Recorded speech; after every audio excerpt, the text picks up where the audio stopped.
This week, we talk all about the PlayStation State of Play, the big rumor surrounding the Nintendo Switch 2, the possibility of Xbox going all digital soon, and more. All of this tonight, but first, on to that beautiful Bean intro.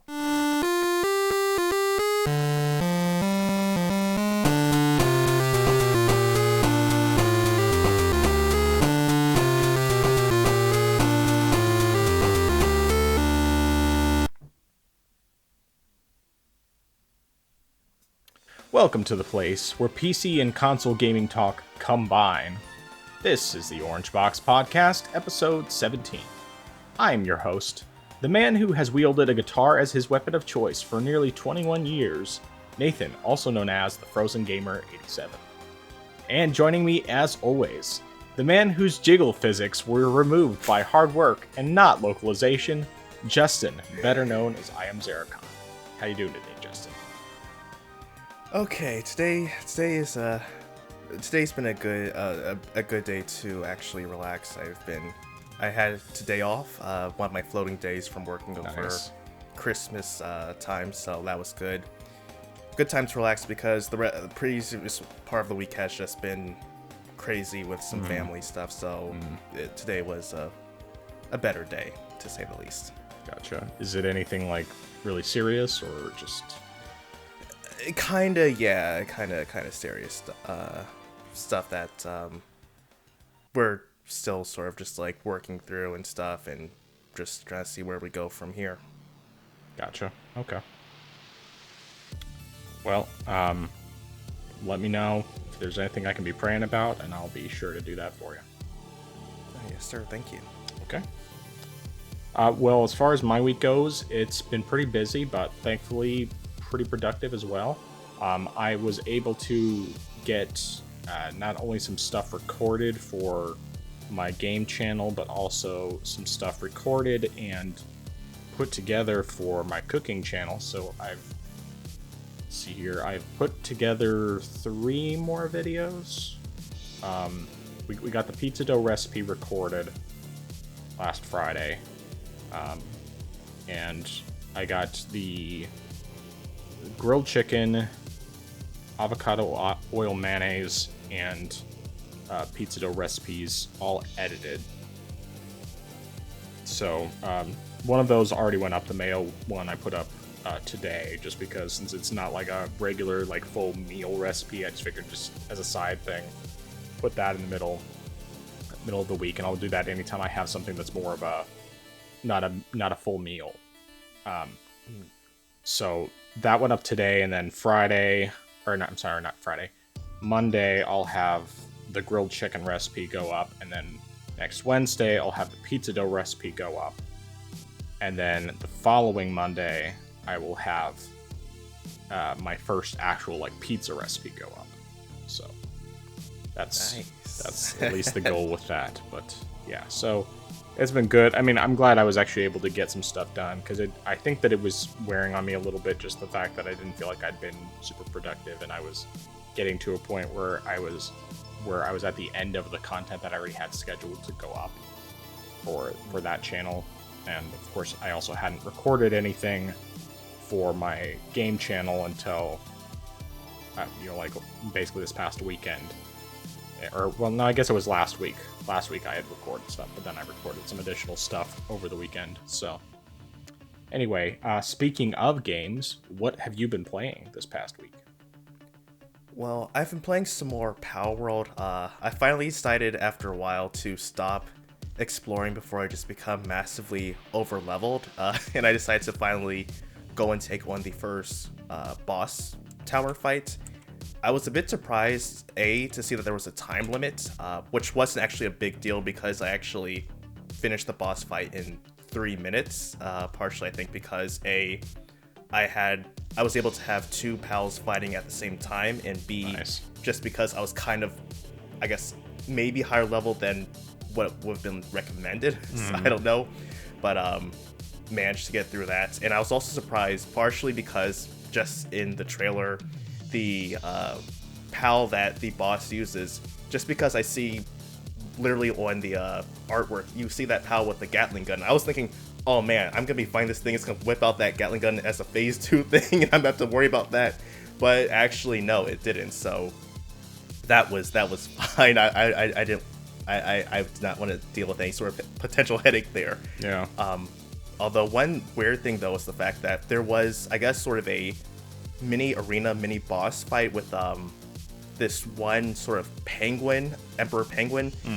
I kept losing to that thing repeatedly, probably at least 6 times, and even when I kept leveling up and coming back and trying out using different pals, I still kept getting wiped out pretty early, and eventually, I don't know if it's the result of me just exploring more and leveling up, I was able to finally beat him, but before I could catch him, my pal dealt the last hit before I could try to throw a ball at it.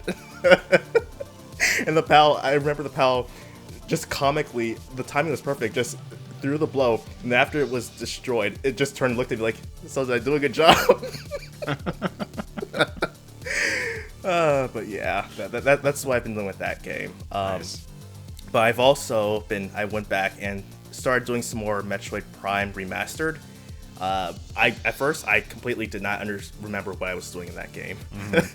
But after, I'm glad though that they have the thing where occasionally I'll pop up a reminder saying, hey, here's where you need to go. And so I got the Ice Beam, then I went and I got the Gravity Suit, which, you know what, I even though I like to focus more on the various suit just because of the design and the color scheme, the Gravity Suit cannot be overlooked just because of how useful and practical that suit is. So I enjoy that suit. But yeah, so I'm still going on with that. Did you ever do the what's the word I'm looking for? The sequence break in Dread of getting the Gravity Suit early? No, that one I haven't done yet. That's one that I've wanted to do. It's hard, but it's worth it. Once you get the hang of it, because I remember when I played Dread, I saw that there was a way to get that early, and I just desperately wanted to do it because, I think I had gotten the bombs early so that I could go against Kraid with the bombs and just just get so that I just go in his stomach and then set bombs and it kills him instantly. It was fantastic, but I wanted to get the Gravity Suit so that I could get some other stuff early, and the thing that initially I was having a hard time was doing the I don't think it's called Shine Spark in Dread. I can't remember if it's called Shine Spark or something else, but where you can basically you shoot across the screen and everything. Yeah. I kept accidentally holding down on the stick when I was trying to do it, and so then it would, when I'd go through the floor panel that you have to go through in order to speed across, rather than falling down, and so that you can get down to or around to get to the Gravity Suit. Because I didn't realize that I just needed to stop and then press the 2 buttons. I think it might have been B and Y or something like that. I like I said, I don't remember the exact button combinations. It's been a few years or a couple years since I played it, but once I figured that out, I was able to complete it, and I actually did record it on my Switch, but of course it's 30 frames per second because on the Switch you can only record at 30 through the internal recorder, so it's it's a bummer. But I do still have the recording. Maybe I'll even add it to the video here, just because I am proud of the fact that I was able to complete that. Yeah, that's something that I do want to go back and try, and I do agree that I also can't remember doing the Shine Spark in that game. It feels a little tricky. I remember trying to get some items just to complete 100%, and for some reason the controls just trying to do it just seem a bit weird to me. I don't know if it's just because I'm used to doing it in other games, but probably. It just seemed different. I mean, yeah, I think the main thing, I mean, there's a variety of different things that can get in the way, of course, but when you're trying to do it midair, the main thing is just don't touch the stick at all when you do it, and that way you can actually activate it. Because if you have the stick going any direction at all, it doesn't work. At least to activate it. I mean, obviously, once you activate it, then you point the stick in the right direction that you want to go. But yeah, anyway. So yeah, very cool. Yeah, looking at your gameplay for Palworld, I'm like, oh, that actually looks like fun. Particularly the battling, because it's I wish Yeah. Pokemon was like that. Actually having it an action-based thing, and I don't know, it just feels way more epic than it does in the Pokemon games where, it's all turn-based. And I never minded the turn-based thing when I was younger, but I don't know, it breathes new life into it, in my opinion. So Yeah, it definitely does, especially since you can swap out them in the midst of battle easily and just like Right. change if you say, oh, my pal is low in health, let me bring it back. Or if I want to strategically pull it out before it gets hit by this special attack, pull it out. Or if I want Yeah. to just use something with a different ability, like it's pretty cool. yeah, that's very cool. Well, so I don't have gameplay recorded for a lot of the stuff I messed with this week. Mostly just because most of the games I didn't play enough to where I really felt the need to record them. But I did play a decent chunk of Sea of Stars, and so mean, I'm not going to talk anything about the story or anything like that because I don't want to spoil anything for someone who hasn't played it yet. But I played probably like 3-4 hours, something like that, on Saturday, and throughout the time that I was playing it, I've just been kind of itching, especially after we talked about Elden Ring DLC previously, to give Dark Souls Remastered another shot. So I decided to jump back into that, and for one, I was just having a hard time. So the area that I was in, because I definitely have not been doing things in the correct order, even though my character is like level 50. I was in the Valley of the Drakes, and I don't know if you remember that, just a bunch of dragons that spew out thunder stuff. And I decided to leave that area because I was struggling to consistently be able to kill them. Like, I might be able to kill one without too much trouble, even if it's just slowly picking away at it with arrows from a distance. But then I would end up, there was like a section where there's like 4 of them all in the same area, and I kill one and maybe get the 1,000 souls from it, and then I'd try to kill another and die, and then just rinse and repeat over and over, and it was getting very annoying. So I decided to go check out other areas, and I was talking with a friend of mine who's also really into Dark Souls and has played through the games a bunch of times, and was asking him about whether he thought that maybe my issue could be something to do with like my build, because of course I had no idea what I was doing when I started, and the game doesn't tell you anything. So he took a look at my build, and he said that definitely the build is not a very good build, because I leveled up stats that are worthless stats, basically, in some cases, like resistance, which he says is basically a meme stat at least in the first Dark Souls game. But he, in looking over my game, he told me that, and was mentioning that at the beginning of the game there's 2 weapons in the graveyard that's close to the main area, to the starting area, and I had never been to the graveyard. I mean, I don't know exactly how many hours I had in, but my character's level 50, so that tells you that I probably had a pretty decent number of hours. So I went to the graveyard, and I grabbed the 2 weapons he talked about. Neither one of them were really working for my build, because one of them is some kind of spear, which the spear I definitely don't have enough like dexterity and stuff to really be able to handle it properly. It's just a little, like, I can swing it technically fast, but I don't know. Anyway, my build is just not designed for that. And then the other one was a sword called Einhander, which requires a lot of strength and or stamina, and I wasn't I could only wield it 2-handed because I wasn't strong enough. And so I just decided, okay, well, I'm just gonna stick with the weapons I already have, because I already have like a couple weapons with the holy element added to them. The gargoyle, the bell gargoyle axe, tail axe, and then a gladius, or I think it's called gladius. Anyway, it's just like a 2-handed long sword.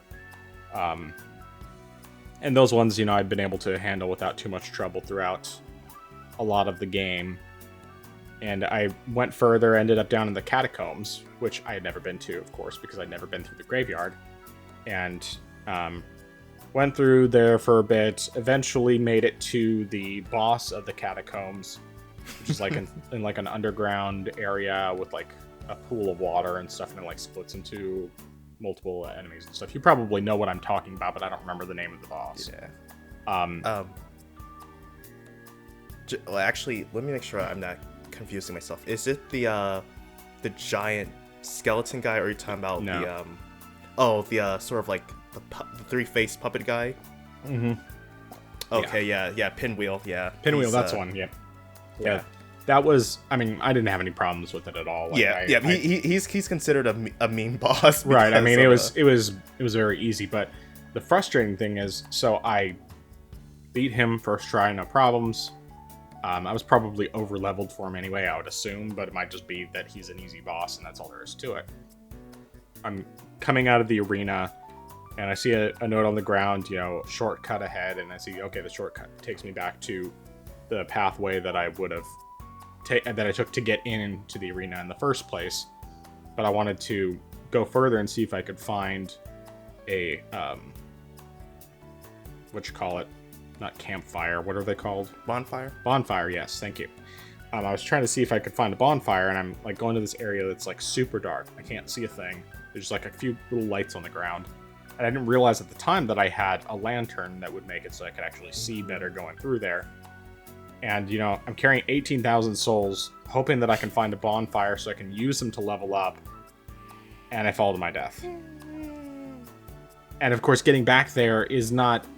I mean, it's doable, but it's not always the easiest thing, especially because of all the skeletons you got to deal with as you're going through, and they kind of gang up on you. And then they're like these skeletons with like spiky wheels attached to them that roll and attack you when you try going through there.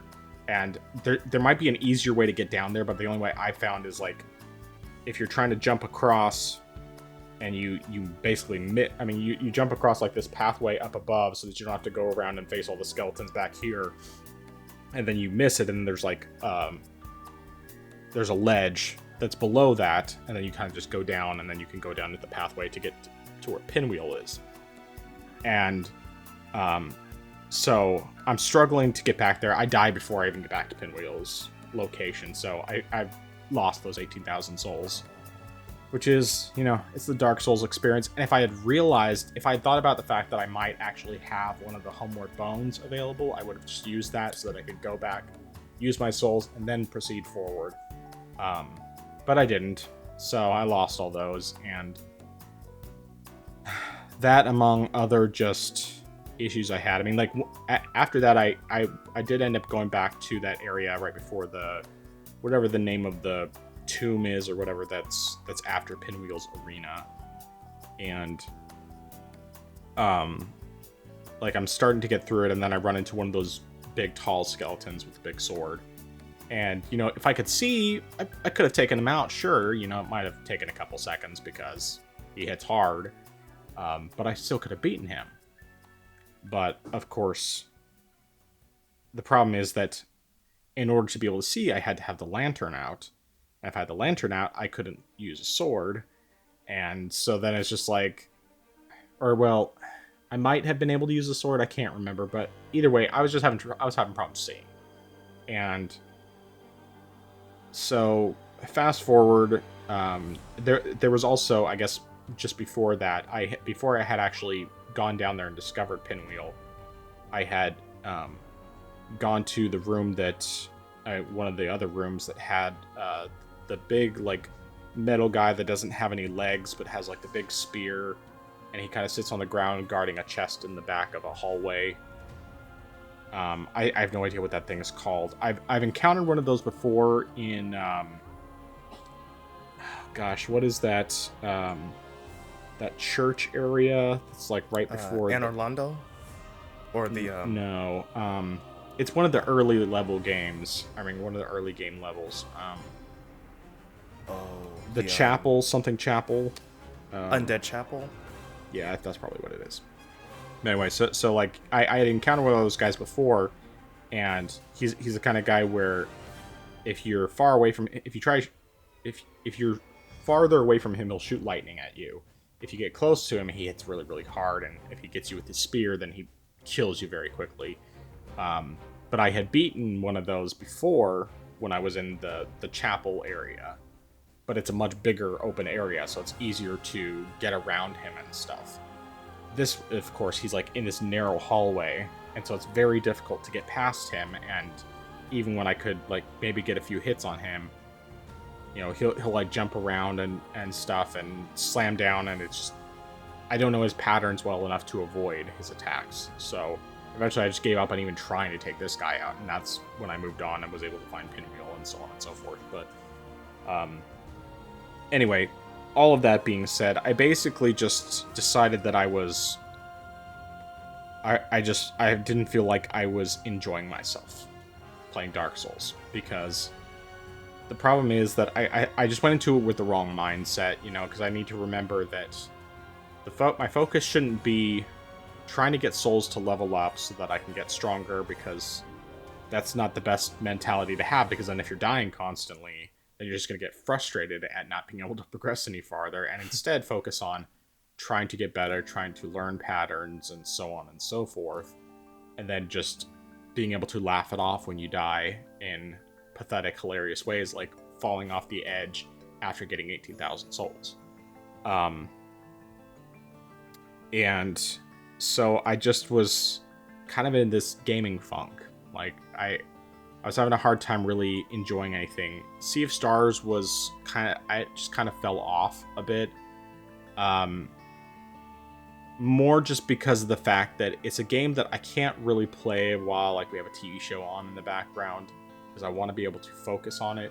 But then also because as much as I like it, I still feel like the combat just isn't as good as Chrono Trigger.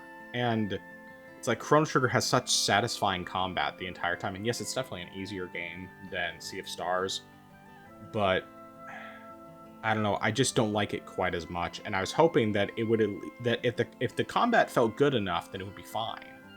It just doesn't, it's not quite what I want it to be. So that, coupled with, I think, probably just me feeling a little like I needed to get some stuff done, and I don't know, just was having a hard time getting into Dark Souls and everything else.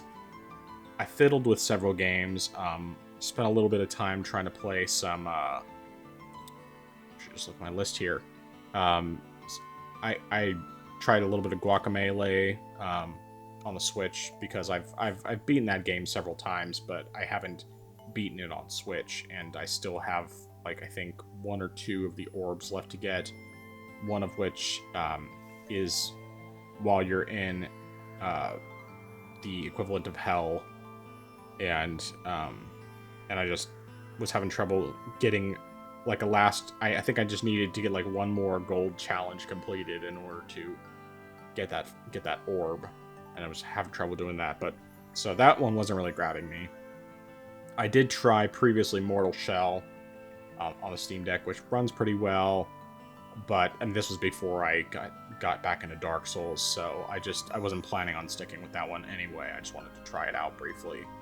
And played a little bit of Super Mario Galaxy 2, but that's another one where I just wasn't really, like, I wasn't quite feeling it, And then I thought, okay, well, maybe I'll try Dying Light.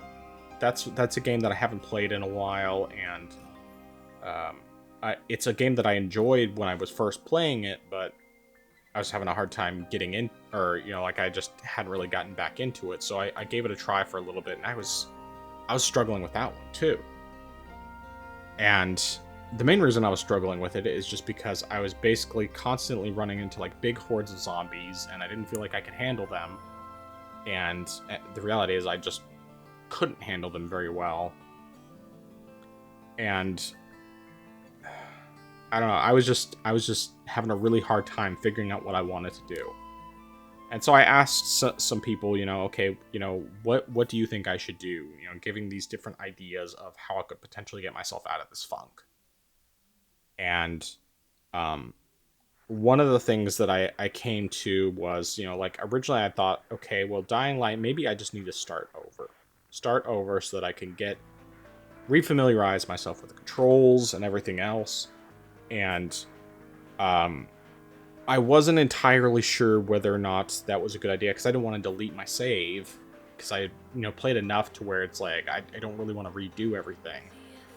But I did want to go back to when there's less difficult zombies to deal with, so that it's just a little bit easier to ease myself into it and then get into the groove of things.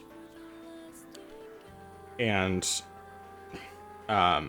ultimately what I ended up settling on was, I decided first I would just look at like the Switch eShop, see if I see anything that like grabs my attention, something cheap, something on sale that maybe I'm interested in checking out, or grabbing it for a comparison video. They had a collection that had Dying Light and Call of Juarez Gunslinger, $10.79 for the two games, which was a great deal. It's like, I mean, if you buy Dying Light on its own, it was $50, but you could get the two games for $10.79, and it's like, okay, Call of Juarez I've never played. I've been interested in at least checking it out sometime.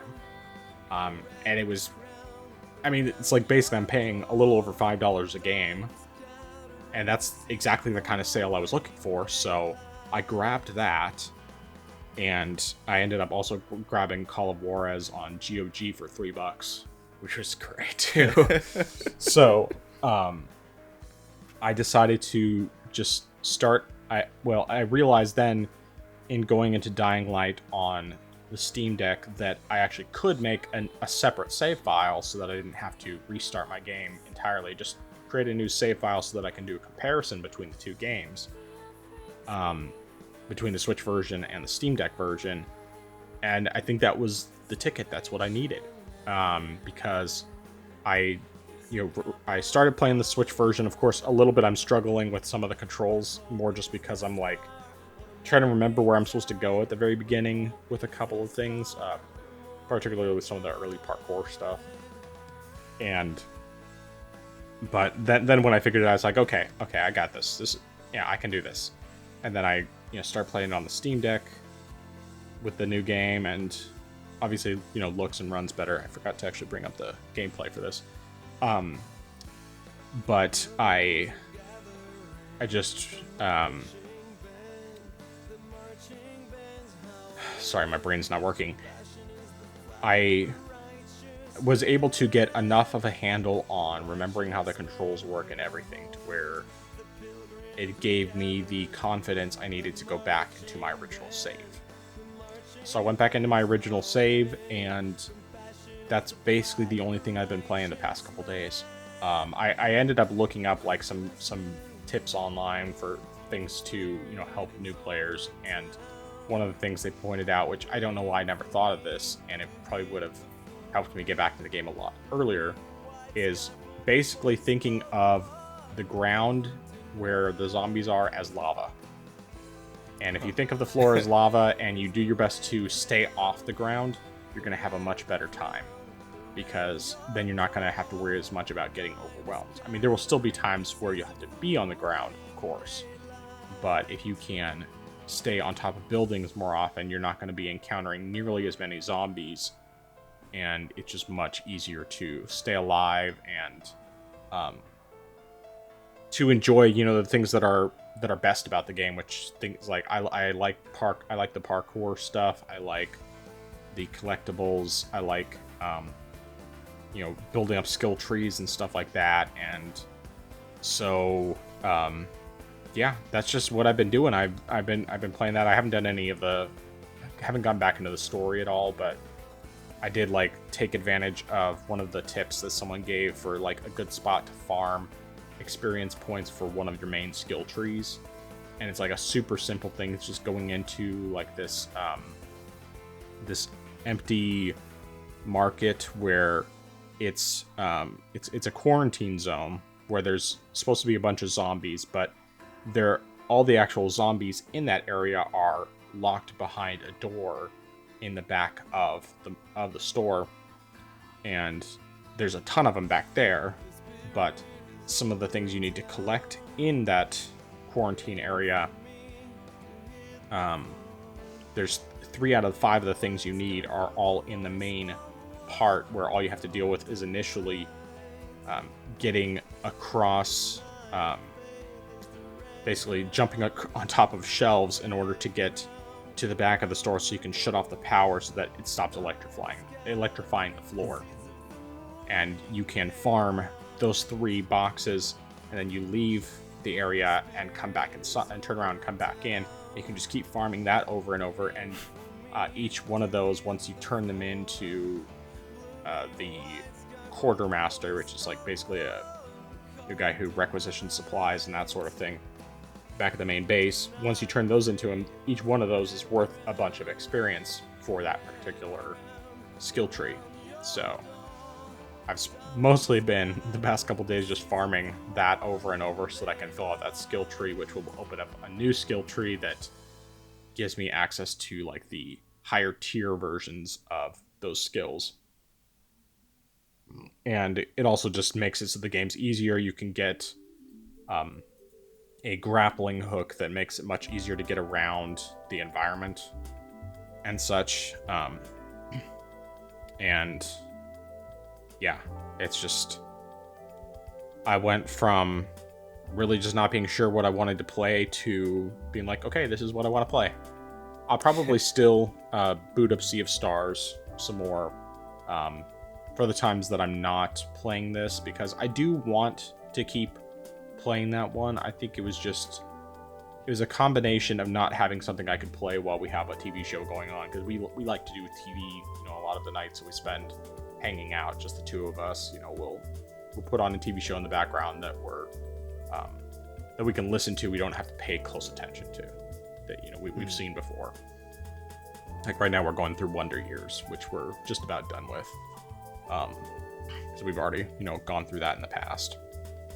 And having a game like that I can do more mindless tasks, but it can still be fun and be open world without necessarily being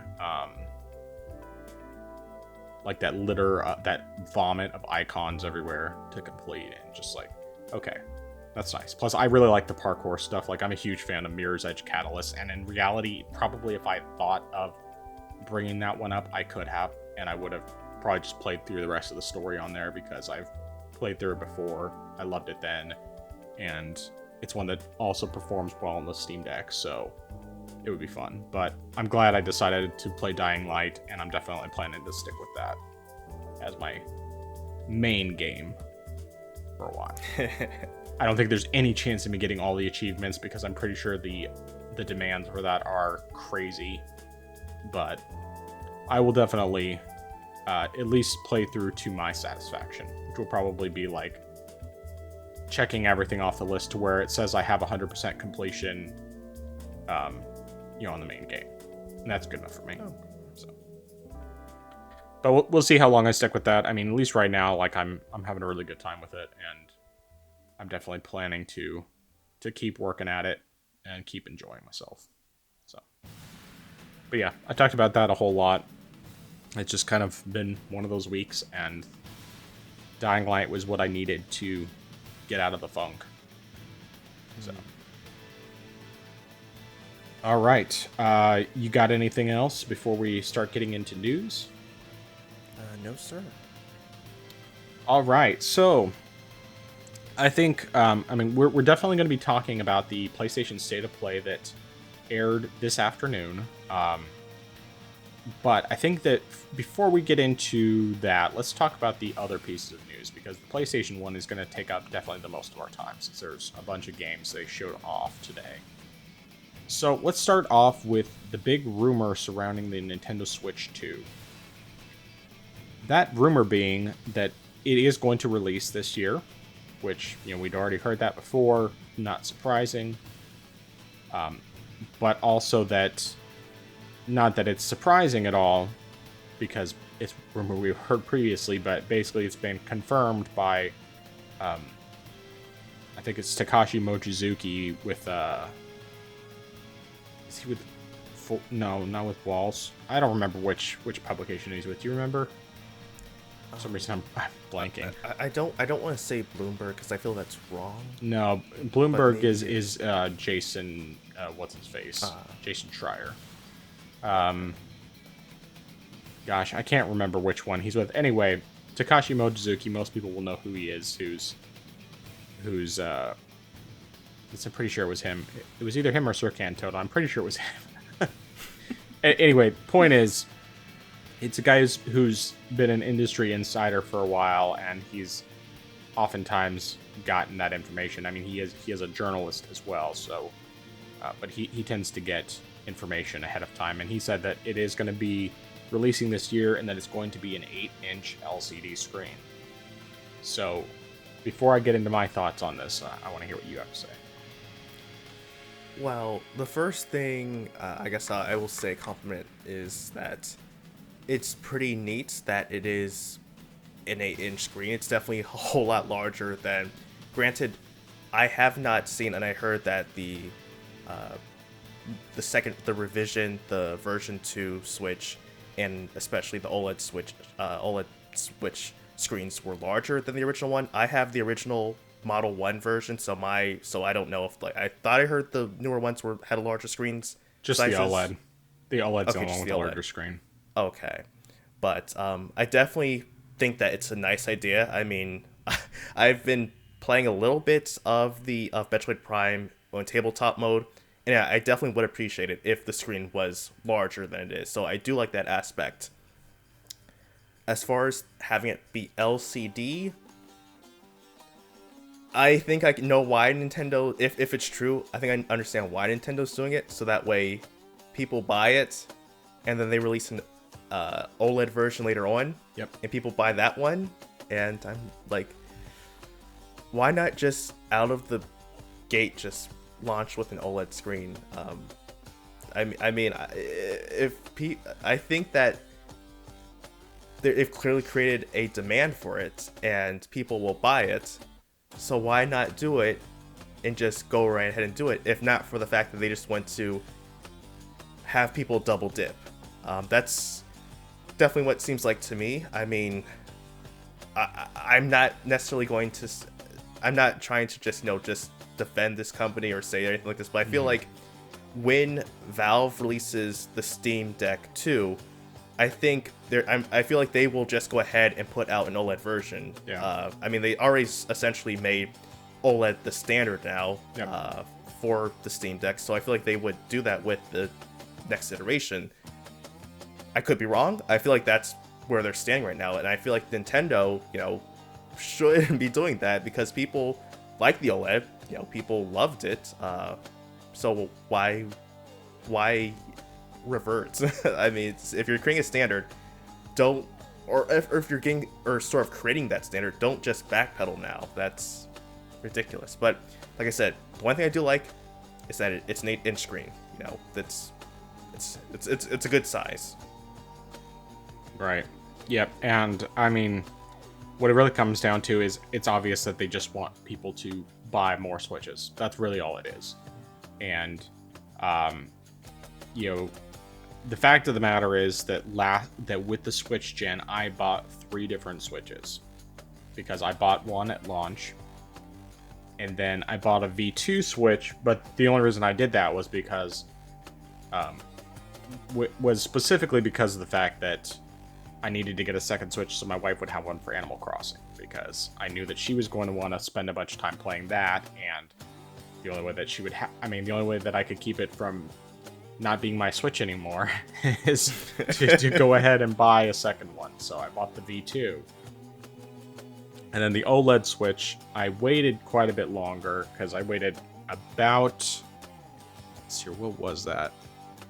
That was a little over a year that I waited on the OLED Switch. Initially, I wasn't planning on getting one, even though I love OLED screens. Mostly just because it's like, I just bought the V2, and... I mean, I guess I was a bit more of a gap than that, but either way, I couldn't justify in my mind buying a third Switch because I didn't need it. I mean, like, there was no purpose behind it. And then, the following year, I just decided, well, once I had some hands-on time with the OLED one in like a Best Buy, it's like, I really would love to get that OLED, but I need a good reason to be able to do it because I don't want to have a third Switch. So I knew that my brother-in-law had been considering in the past. He and my sister had been considering getting a Switch for their kids because their kids hadn't had video games yet before, and they'd been going back and forth on it a lot. And so I just asked him, hey, I'm thinking of upgrading my Switch, and if you guys are interested, I'd be willing to sell you my V2 Switch, which is still a really good system. Sell it to you for a lot cheaper than you would buy it brand new, and as long as it is still technically my Switch, it's still under my account, they would have access to my digital library, which means that they would have access to a bunch of games. They wouldn't have to buy much of anything. I mean, if they wanted to buy additional games, they could, but from a digital standpoint, like, I could just install the ones that I know are kid friendly, and then they would never have to buy. I mean, there's a lot of games they would never have to buy. So they would by default have like Smash Brothers and Mario Kart, which are things that I knew my nephews really wanted to play. And they were on board. So I sold the Switch. I don't remember exactly how much I sold it to them for, but it was much cheaper than it would have been for them to buy a new one. And it contributed towards the cost of me getting the OLED, and now I don't want to go back. Because I mean, the LCD's fine. Like, it still looks nice and everything, but the OLED is so much better. And I mean, like, now that you've seen the difference between the Steam Deck and the Steam Deck OLED, you at least have some idea of what I'm talking about with the Switch. And so I'm not going to fall for that again. And it's just because, like, I have multiple OLED handhelds now. The only thing that I have that I still like play that isn't an OLED for handhelds is my 3DS, and that one I don't need it to be an OLED because they never made an OLED one. They're never going to, so it's like, whatever, that's fine. It is what it is. It has a 3D. I love it. I am one of those few crazy people who loves the 3D effect and will use it in every game that I have the option to use it because I think it's fantastic. I think it makes those games look so much better than they look without it. But anyway, so I think that what Nintendo's trying to do in this situation is, at minimum, they're going to do the LCD model this year, and then next year they'll do the OLED, or 2 years from now they'll do the OLED. Maybe, actually, it could even be longer, because the OLED was... So it was 2017 the base model came out, and then 2021 that the OLED model came out. So, several years. I don't know if they'll go that long in between. I'm not sure if they think that they can, but I honestly would not be surprised in the least if they do the same thing that they would Switch. They'll do the base model this year, and then in 2 years they'll do a slightly upgraded, basically the V2, where it's almost the same. It just got better battery life because technology's improved. And then 2 years after that, or a year after that, whatever it is, they'll put out the OLED model. And I'm not falling for it. I mean, besides the fact that I bought 3 Switches because of, well, really just because of the OLED. There's also the fact that I bought, the base Steam Deck, which I don't have any regrets having bought, but then I bought the OLED the following year because I really wanted that OLED, and I don't regret buying it, but I definitely lost money on it. So, as far as I'm concerned, I'm waiting until they do an OLED model for the Switch 2. When they do an OLED model, I will probably buy it day one. More likely than not, unless Nintendo starts putting their games on PC, in which case then maybe I won't buy it. But I don't see that ever happening because that's Nintendo makes so much money keeping their games exclusive, and I don't see them changing that. I mean, it's not impossible because Microsoft and PlayStation have, Microsoft and Sony have both done it, even if it's not day and date yet with PlayStation, but yet at least. I think it'll happen eventually. I'm still sure. I still believe it's going to happen because they said that Xbox wasn't going to be day and date, and then it ended up being day and date. Nintendo marches to the beat of their own drum. Well, no, I don't think Nintendo's going to do it. I'm saying that it's not impossible. I think they're the least likely to do it because they'd rather sell us underpowered hardware with a gimmick of some kind. I mean, I do think that the Switch is the best gimmick they've done, without question.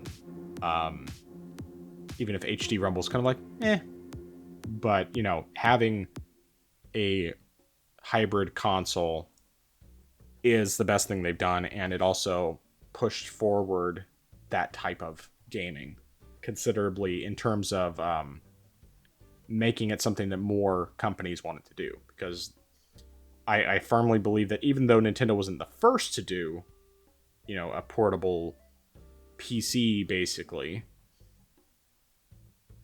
they're the first ones to really make it popular. And they're the reason why the Steam Deck exists. They're the reason, and then the Steam Deck is the reason why all these other competitors are coming out. Because yes, there were portable PCs before that, handheld PCs, but they were all really expensive and underpowered. And, Valve just really pushed it forward. But I think that the Switch paved the way for that to be more of a thing. And anyway, so Switch 2, I'm waiting. And we'll see when they reveal it if my will remains that strong, but I think it will, because the fact that I held off buying a PS5, even though there are definitely games on there that I would love to play.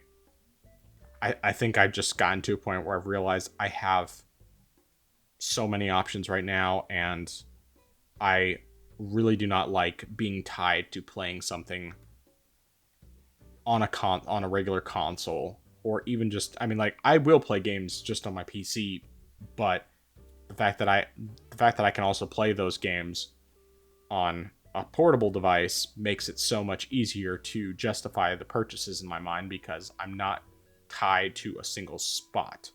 Whereas with my consoles, my PS4 and my PS3, I have to be plugged into a TV.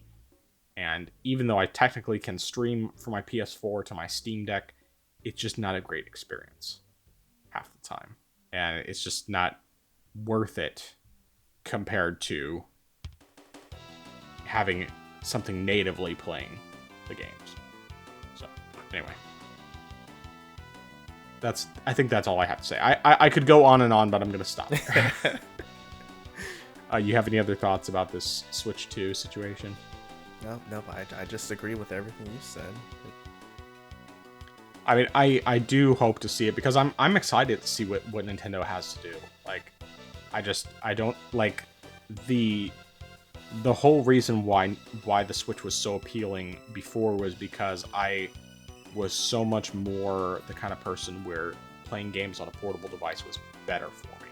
It's just so much easier to be able to continue my progress. And obviously the Switch wasn't the first one to do it. I'd been doing it on handhelds in general for a long time, and that's why I love handhelds. But the Switch was the first, technically console to do that, and it's more powerful than the Wii U, which was Nintendo's last console. And I liked the Wii U, even though the Wii U definitely had its issues, and I can look back now and see how much I wish that the Wii U had been the Switch. Even though I did sometimes try to treat it like a Switch. There were times where I took my Wii U when I wasn't driving. I would have my Wii U plugged in the car and would be playing on the gamepad. I did that multiple times. I did that in the airport. I did that on the plane. I took advantage of that, and it worked fine. It worked well, but the Switch is still so much better than the Wii U was, because the Switch is what the Wii U would have been if Nintendo had been able to pull it off technologically for the price. But anyway. Okay, that's enough of that. Let's move on. So, Xbox has just laid off a bunch of people, which, the layoffs, we're not talking about layoffs in general because the reality is it's just happening a lot. There's been a ton of layoffs already, even just this year, which is super sad. But unfortunately, it's just the way things are right now. But what is relevant about this is that Xbox has seemingly shut down their physical games division. So I have some thoughts on this, but I want to hear what you have to say on the matter. This is something that I partially see as concerning, just because while it's still just a rumor, if it is true, there's little reason as to why something... I mean, I know some people have said the reason why they're doing this is because they could want to, say, outsource physical production to another company, something that's a lot cheaper. But at the same time, to shut down a primary division that's centered around physical production isn't exactly a good omen, to say the least. I mean, and I guess it feels more so of consoles now starting to slowly become more digital. I mean, it's not exactly the future that we would have seen coming, like going back to, say, 6th gen with the PS2 and the original Xbox, and saying, oh yeah, we're just gonna buy these games, not thinking way down the road of sometime the companies are going to like pull that ability away. And so I see that as a problem, especially for game preservation, especially for people who, say, buy a console down the road, and if it's just a pure digital console, well, if the servers aren't there, they're out of luck. They can't play those games, so right. I see that as a huge problem there. Granted, and this is something that we've talked about before with the Ubisoft debacle, the fact that the video game industry has been more resistant to digital and subscription-based services than any other industry, like with films and streaming and stuff like that. So I'm not saying that physical is going to go away just yet, and it probably will go on into the next Xbox console. I mean, granted, it's only been 3 years since the current generation launched. Wow, it's been 3 years already. Yeah. But so I'm not gonna say it's gonna go away next generation, but I feel like there is definitely going to be that shift to where physical is maybe not even gonna be offered, which is really sad, because for one thing, one PC, yes, it's all completely digital, and you do have the threat of games being delisted. In fact, recently there was a game I just happened to see called Spec Ops: The Line. Yeah, that's it, and that was delisted from virtually every store. First it was on Steam, then I saw it was pulled off of Xbox, the Xbox store. Then I saw later on it was actually pulled off of GOG, and I was like, wow, that's incredible. And the fact that can happen anytime, and granted, the news of this also has sort of caused prices of physical games to, of the physical copy to go up dramatically. But yeah, if you have a future that's just like that, and there's no way for people to get the copies, on PC, you could, find a copy in a special way, but you don't have that ability on consoles. So that's really the big problem that I see here. So I don't see this as a good thing if they are completely shutting down physical. And also, for one thing, anyone who bought, if they really are just completely doing it all together and getting rid of physical right now and shutting it down, for people who bought a physical Series X, that means they would, not be able to buy it anymore. Granted, whatever plans they have are probably still going to go on through. If they have, for example, say, Elder Scrolls 6, that's going to simply say, hey, we're going to put out physical copies of this. Those plans will probably still go on because that's something they've already worked on, something they've already put money into and invested. I feel like games that have already been invested in for making physical copies will probably still go on. But after that, though, who knows what's going to happen there, especially also if any games they have, they only made a set number of copies, they're not going to make any more copies of those either. That's what I am probably guessing, if it actually is completely shut down. But I definitely do not see this as a good thing. You definitely need those physical copies. So I definitely would say I agree with you. I don't think it's a good thing that they're doing this. I think the outsourcing thing is very likely. However, I would also say that although it's very likely that's what they're doing initially, because it will definitely cut costs, it's probably more just like, okay, we're going to do this until we get to the point where we can actually phase out the physical environment. So basically, they're seeing it as this is an opportunity for us to cut costs on something that doesn't sell super well. Because I think that Xbox, I mean, I don't know the actual stats, and I haven't looked into this, but I'm pretty sure Xbox, the sales of games, its digital is much higher than their physical. And so probably they're getting to a point where they're spending a lot more money to produce these physical copies, especially in like North America. And they're getting to a point where these games are just not selling well enough because they already didn't sell that well anyway. And then on top of that, you know, a lot of people, they'll go for Game Pass instead because they'd rather just pay the monthly fee rather than buying a bunch of games. And, you know, to each his own, I suppose, even if that's not what I want to do with my money. But I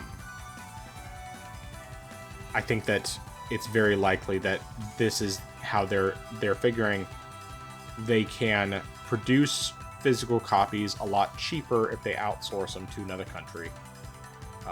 And in doing so, they'll end up saving themselves ultimately a lot of money, which then they can either invest into other things like Game Pass, or they can just simply use this as a means to slowly exit out of the physical games part of things. And then, you know, then they make significantly more money because they're doing everything physical.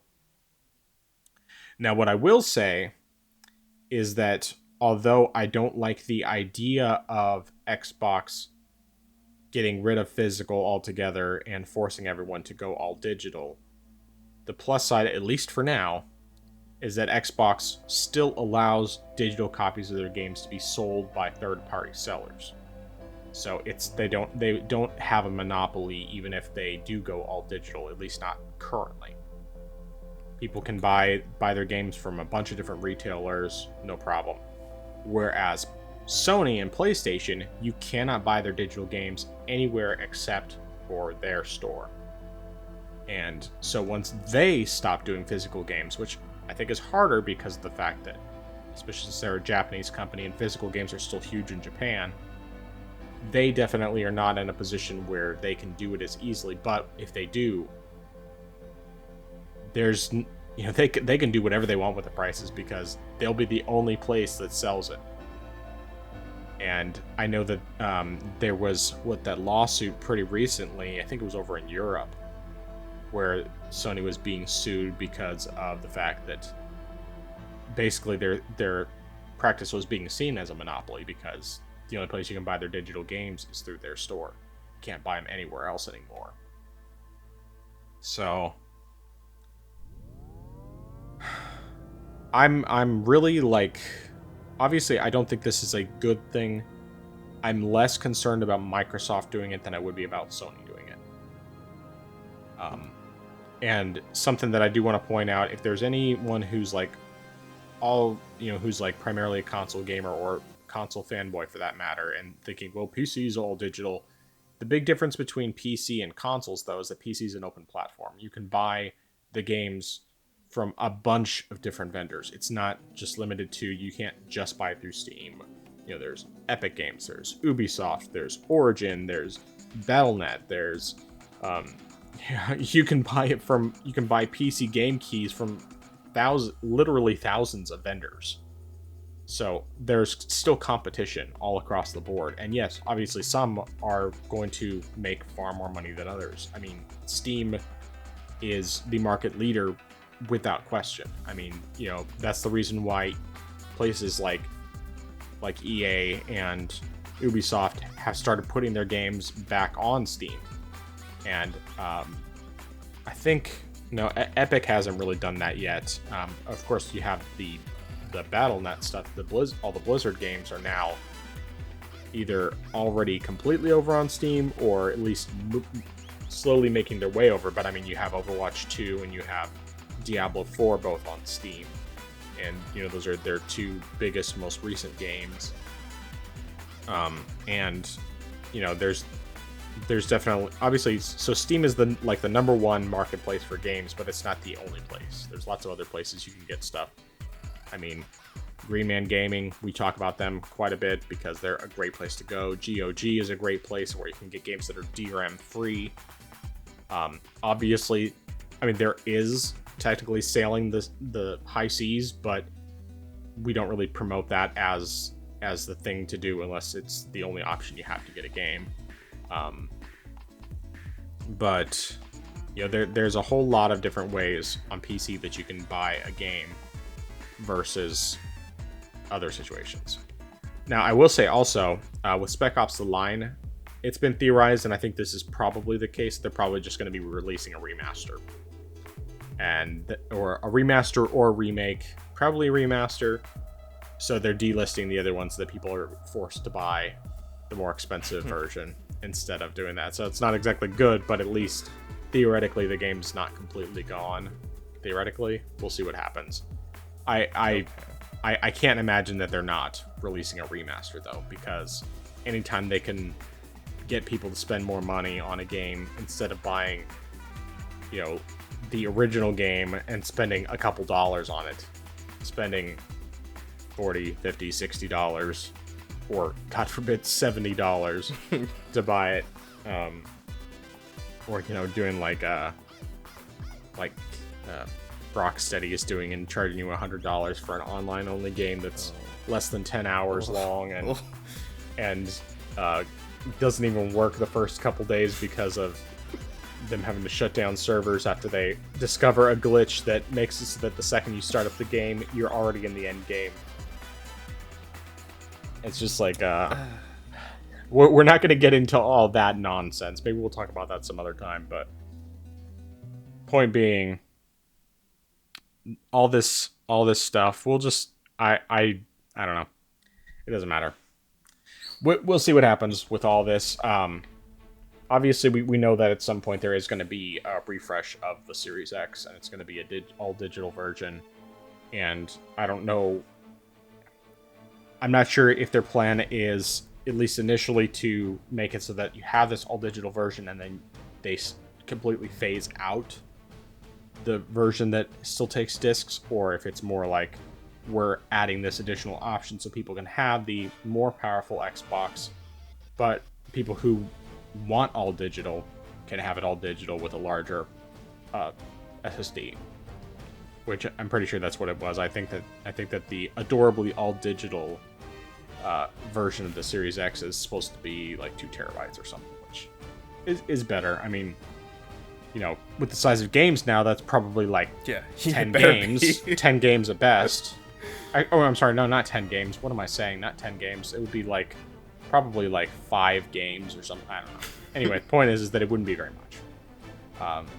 With as bloated as games have gotten.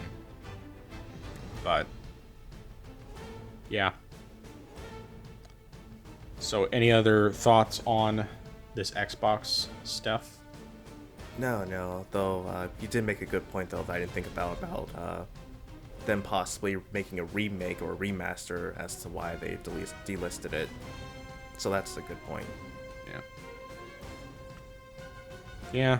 Why let people just play the original game and mod it and make it look better? We'll just release a remaster that doesn't look as good, or that doesn't look as good as all the mods and stuff, and charge you a bunch more extra money for it. But if they're going to re-release the game, they better at least do a remake. At least make the game look significantly better and make it worth the upgrade instead of it being just tacking on a bare bones, roguelike mode that is extremely basic and charging you $10 for something that is not as good as what you got from the free updates from other games like God of War Ragnarok. Anyway, throwing enough shade there. So, speaking of God of War Ragnarok and alternatively the not worth the money remasters, let's talk about the PlayStation State of Play that we had today. So there was a bunch of games shown off, most of which we already knew were coming. I'm not going to list all of them out right here, but we can kind of just talk about the ones that specifically stood out to us. So why don't you go ahead and tell me like first game that really stood out to you. Well, first game that stood out to me, and partially just because I honestly did not pay much attention to this game, apart from the mild controversy that surrounded it, which even introduced me to the game itself, because I never heard of it before, was Stellar Blade, and primarily just because of the combat and style, which we looked at today, and looking at, because as you mentioned during your live stream, it initially were thinking about it was like a Bayonetta clone or something like that, Bayonetta type of game, but looking at it, it was more like a Nier type, and I really enjoyed Nier Automata. I thought that was a great game. It's definitely one of my top 10 games. So seeing that type of gameplay really looked appealing to me. It's something that I would like to get back into, just because I liked it. I thought it was a good game. So like seeing more of that. Yeah, and then I guess like another game that stood out, I mean, granted, it's something we already knew about, but just because seeing more footage of it, which partially makes me just upset because of stuff surrounding the company, but Dragon's Dogma 2 it looked great. I definitely like some of the revisions in that game that stood out, so that was another game that really just went oomph for me. Okay, yeah. So I do want to say, a couple things about starting with Stellar Blade as well, since you had already mentioned that. So Stellar Blade, like you mentioned, I definitely agree that the gameplay is much more reminiscent of Nier Automata than I initially thought when I first saw the game. And I'm very glad that they didn't go the route that I had jokingly said they were going with it, and turn her into an obese woman, obese single mother who's strong, independent woman, don't need no man. Like visually, I think it looks beautiful, and the fact that it's 60 frames per second, at least from the gameplay they showed, which they did say was captured on PS5, it's very good that they made that the standard expectation. I have a feeling that this is a game that's not even going to have a fidelity mode, mostly because it's not a game that was made, like by a traditional developer necessarily. Like, it seems like 60 frames per second is just what they want it to be, and I think that that's really, really good. I like pretty much everything I saw about the game. One of the things I appreciate personally is that while it doesn't look like they did the censorship that people would be afraid of them doing, and people who don't want these things to be censored, and understandably so, I appreciated the fact that they actually had a wide variety of different outfits for the main character, because I am a person who prefers to not have something where the character's overly sexualized, and it's not like I don't necessarily want localizers to ruin the artistic vision, but I also know that that's the kind of thing that can just be distracting to me personally. Like from a moral standpoint, I know that that's something that would make it more difficult for me to be able to play the game without feeling like this is going to be a stumbling block for me, to put it that way. But yeah, I think the gameplay looks really, really good. The visuals are great. The fact that it's 60 frames, at least, whether that's just a mode or if that's the default, I think is great because that needs to be the standard. That's what every game should be doing, and more games need to be doing that. They need to be focusing on optimizing their games to look and run as best as humanly possible on every platform where they release it. So there is very much that. And I'll also say Nier Automata I have not finished. I bought it on Switch mostly because of the fact that, number one, it had like pretty much just come out when I bought it, and it's one I had previously said I wanted on Switch before Steam Deck was a thing. And so I wanted to like basically show my support from that standpoint, vote with my wallet that this is the kind of thing I was looking for, and I appreciate the fact that they did it. And it's only 30 frames on Switch, but I still enjoyed what I played, and oh yeah, also at the time it was cheaper on Switch than it was on PC.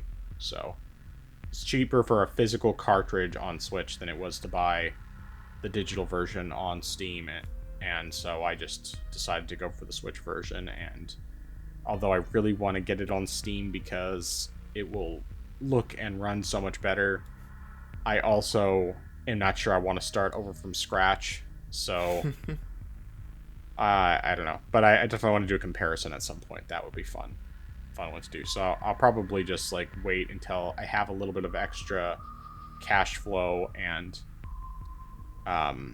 it's on sale on Steam, and then maybe grab it.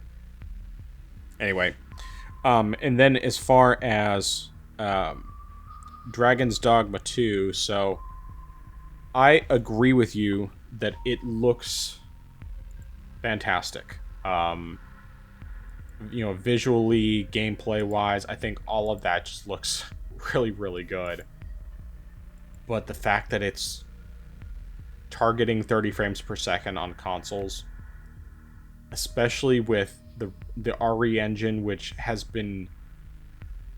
I mean, they've shown that this engine is incredibly well made, and not only does it look incredible, even on something like the Switch with Monster Hunter Rise,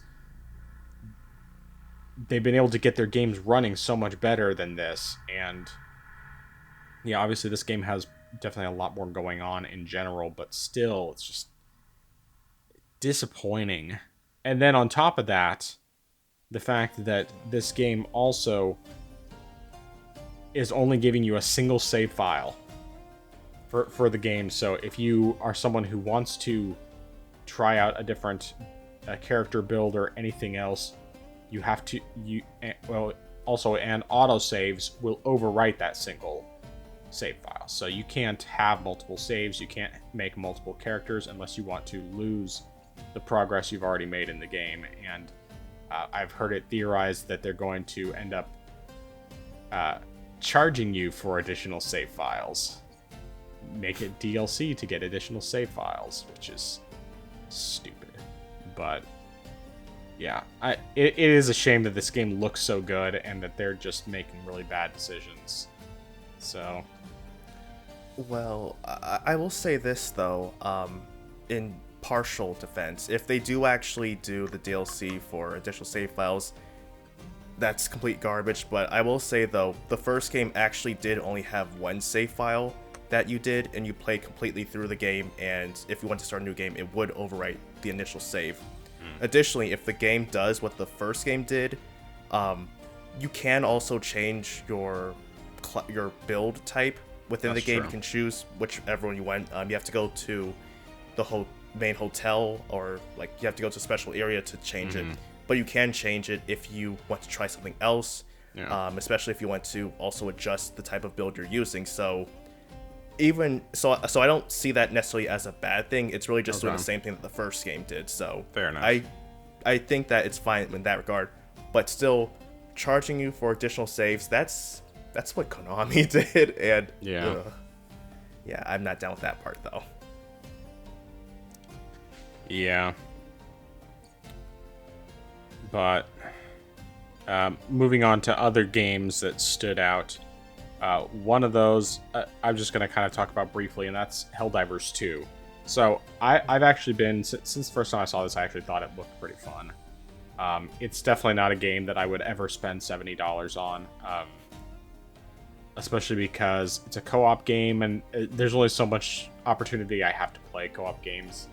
I believe that there's also potentially that you might be able to play with just bots on your team, but I'm not entirely sure. They do say in the trailer that you have to have online access, and on PlayStation, of course, you have to have a PS Plus membership, whereas PC you don't. PC Master Race, but I think at least in terms of the type of gameplay, it does look like it would just be fun. Like I think I would have a lot of fun with this kind of game.